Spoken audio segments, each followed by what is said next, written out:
আলহামদুলিল্লাহ, পবিত্র মাহে রমাদান মাসে সবাইকে রমাদান মোবারক।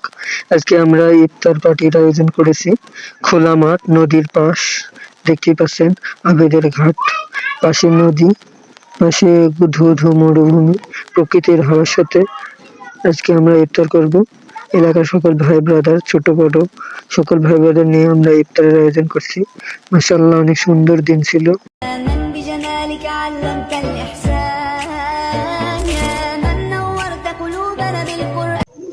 মাশাআল্লাহ, আমরা এই ইফতারের আয়োজন প্রতি বছরই করি।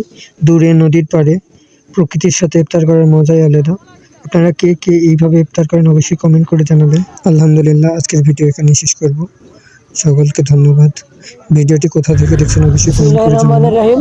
কিং অফ পিকচার অফিসার পেজে সবাইকে স্বাগতম। আজকে চলে এসেছি দৌলতপুর উপজেলা, দৌলতপুর ইউনিয়ন 8 ও 9 নম্বর ওয়ার্ড, দাঁড়েরপাড়া ও গোবরগাড়া গ্রাম। এই যে রাস্তাটা দেখতে পাচ্ছেন, 2000 সালে ইট দিয়ে রাস্তা তৈরি হয়েছিল। প্রায় 26 বছর এই রাস্তা হয় নাই, কারণ বিভিন্ন ফ্যাসিস্ট আমলে বিভিন্ন মানুষের কথাবার্তা এই রাস্তা হয় নাই। কারণ এই অনেক বছর পর, জুলাই আগস্টের পর এই রাস্তা নতুন করে তৈরি হয়েছে। কিছু ছাত্র জনতার সহযোগিতা এই রাস্তাটা বর্তমানে কাজ চলমান। এই এলাকায় প্রায় 5-7 হাজারের বেশি মানুষ বসবাস করে। এই পাশে হচ্ছে দাঁড়েরপাড়া, আর এই সাইডটা হচ্ছে গোবরগাড়া। প্রায় 5-7 হাজারের মানুষের বসবাস।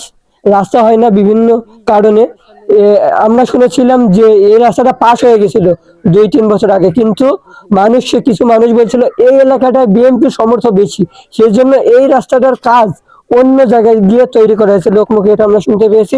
পরবর্তী আল্লাহর রহমতে এই রাস্তার কাজ চলমান, ইনশাল্লাহ রাস্তার ভালো কাজ হয়। এই যে রাস্তার কাজ চলছে, রাস্তায় আগে কি কি অসুবিধা হইতো? রাস্তায় এর আগে মানুষজনের চলাফেরা, ছেলেমেয়ে স্কুল যাওয়া, মানুষের যাতায়াত ব্যবস্থা খুবই খারাপ ছিল। তাড়াতাড়ি হলে আরো ভালো হয়। জনগণের বসত বাড়ি, চলাফেরা, আসা যাওয়া সব দিক দিয়ে সার্বিক দিয়ে কষ্ট ছিল। এখন বর্তমান যদি আল্লাহ তাআলা আমাদের এই রাস্তার সম্পূর্ণ কাজ করতে পারে, তাহলে আমাদের চলাফেরা ভালো হবে। আগে সমস্যা হতো, বৃষ্টি হইলে রাস্তায় পানি বাঁধি থাকতো, তারপরে ওই সাইডের মানুষ যদি কেউ অসুস্থ হয়, যাওয়া আসার সমস্যা হতো। রাস্তাটা হইলে আমি চাই যে রাস্তার কাজটা সুন্দরভাবে হোক, কোনো দুর্নীতি যেন না হয়, রাস্তার কাজটা একবারে সুন্দরভাবে হয়, এটাই আশা। আমাদের ভালো হবে, ফসল পানি তোলার পক্ষে সুবিধা হবে, মানুষের চলাচল ভালো হবে। ধন্যবাদ। ভাঙ্গা রাস্তা ছিল, কেমন অসুবিধা হইতো আগে? খুবই অসুবিধা হতো, এখানে পানি বাঁচে থাকতো, তারপরে গাড়ি ঘোড়া চলতো না। গাড়ি আমি শুনেছি রাস্তায় গাড়ি চলতো, কিন্তু যেন কোনো দুর্নীতি না হোক, সুষ্ঠু সুন্দরভাবে রাস্তার কাজ হয়ে যায়, এই আশাবাদী।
বেগুনি দাও।